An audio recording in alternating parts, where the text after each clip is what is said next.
Hey guys, good Friday morning. My name is Kenneth and welcome back to my YouTube channel. I know I haven't uploaded in a while. It's been kind of hectic for me. My schedule has been really crazy these past couple of weeks, but now that it's cleared up, I've got some free time and I decided to come back and educate somebody on some things. Like, not just one specific person, but a specific type of people. For those who don't know, if you look at my trophies behind me, I actually am a martial artist. I'm a mixed martial artist. Amateur and I'm trying to go pro. And some of my training partners have girlfriends that come and watch us train and come to our fights and stuff like that. And one of my training partners yesterday, he was saying that a girl that he's not dating but like talking to, like she doesn't really understand everything that he goes through, that we go through really as competitors. And so I decided to compile a list of things that if you're dating a competitor in any sort of combat sport, things that you should know. It's not really stuff that you should do, but stuff to consider. Like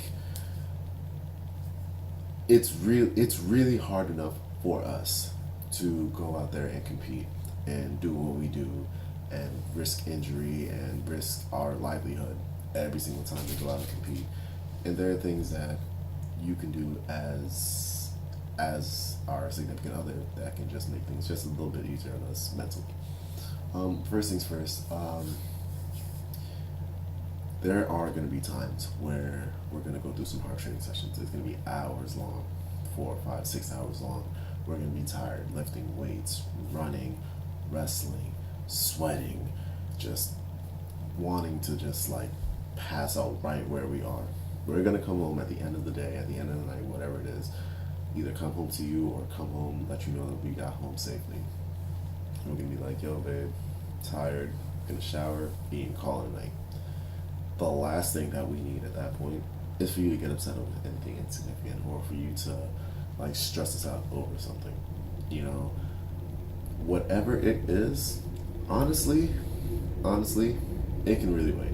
If we're coming home 11 o'clock, 10:45, 12 o'clock at night, can it wait till like 9 in the morning the next day?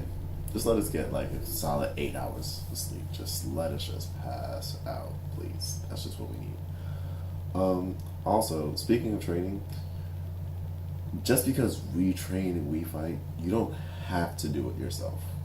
You don't have to. If it's not for you, if you're not a fan of it, that's perfectly fine with you. There's stuff that we're not fans of that you'll understand, and we reciprocate that. But every once in a while, just like how you'll ask, every once in a while, we ask that you can come out, support us. Come out, watch us compete every once in a while, whether it's a fight, competition, things like that. Just come out, just watch us every once in a while because it's always nice to have a friendly face in the crowd, cheering us on. If we're struggling a bit, hearing you encourage us can always help, no matter what. And if we happen to lose, some consolation is always nice.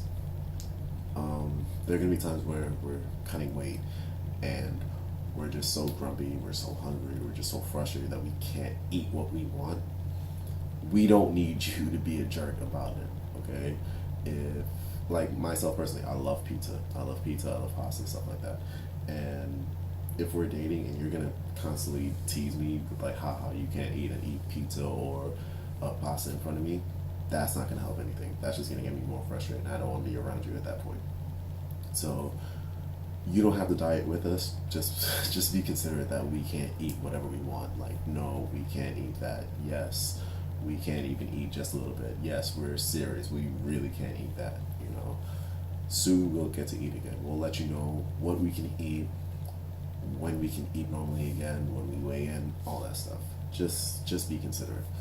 And most importantly, in my opinion, this is the most important thing. Know their goals and never let them forget what they are. For me, I'm an MMA fighter, so my ultimate goal is to make it to UFC, Bellator, one of those big professional organizations, like even World Series of Fighting. Like, make it to those big professional organizations and compete, like, basically internationally, because they travel all over the world. Like, I'd love to go and compete in like Australia, Brazil, like all over those places, you know, even Japan, stuff like that. And if I'm coming home and I'm feeling discouraged, if like I'm going through a really tough training session and I'm like, yo, I don't know if I can do this anymore. I don't need you saying, you know what, you really don't need to be doing this anymore. Why do you keep putting yourself out there like that? Like, you know what my goal is. Sometimes, like, I will feel downtrodden, but I will need that little push. Like, no, you're gonna keep going because you want this goal. You want to win. You want to do this, this, and that. You know, don't let us give up. Be our number one fan, and never let us give up. And that's my list. If you feel like there's anything that you can add, or there's anything you feel like I missed or didn't elaborate on enough, put in the comment section below. Make sure you like, share, and subscribe my video to everybody. You know, subscribe to my channel for more videos like this. I will try and get on camera myself personally to speak about more things that I find important. You know, stuff in media stuff. I do a lot of MMA stuff. Like, I have another video coming out probably next week about the whole featherweight division UFC's, that whole debacle thing coming up. And make sure you subscribe because I have a lot more videos coming out. I have a lot of ideas cooking up here. So stay tuned. Important things coming up.